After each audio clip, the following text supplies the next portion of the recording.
Welcome to the Daily Gospel of John. Glad you're watching. Looking at verses 12 through 17 in John 13. When he had finished washing their feet, he put on his clothes and returned to his place.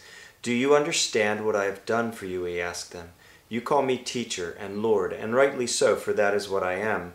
Now that I, your Lord and teacher, have washed your feet, you also should wash one another's feet. I have set you an example that you should do as I have done for you. I tell you the truth, no servant is greater than his master, nor is a messenger greater than the one who sent him. Now that you know these things, you'll be blessed if you do them." Not an easy lesson for a bunch of guys to learn. Several times already in his ministry, they had been jockeying for lead dog position among his disciples. And so now Jesus is saying, listen, now I want you to wash one another's feet. Obviously, he's not specifically talking about washing feet, but taking the place of servant and willingly doing so, not being the big shot. We tend, as humans, to want to quarrel and squabble, to claw our way to the top, and God's kingdom seems to work upside down from ours. He says if you want to be the greatest, then learn to serve in humility like Jesus modeled for his followers. He spoke of it in Mark 10 also very clearly. Oh, it slays me. Jesus called them together and said, "You know that those who are regarded as rulers of the Gentiles lord it over them, and their high officials exercise authority over them. Not so with you. Instead, whoever wants to become great among you must be your servant, and whoever wants to be first must be slave of all.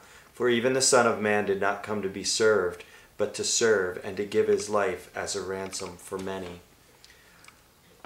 See, in God's scheme of things, in his kingdom, in his household, he sees everything that we do and the heart that we do it with. And when he sees one of his children serving in love, maybe even in obscurity, not noticed by others, but knowing that God is noticing, God loves that. And he has said repeatedly that that kind of service he will reward openly. We will probably be very shocked in heaven when we find how many very obscure little old ladies that prayed and cared for people will be in positions of great leadership in the kingdom to come.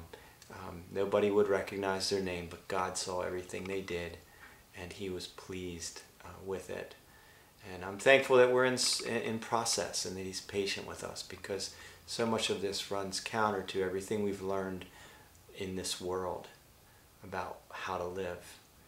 So, God bless. Thanks for watching.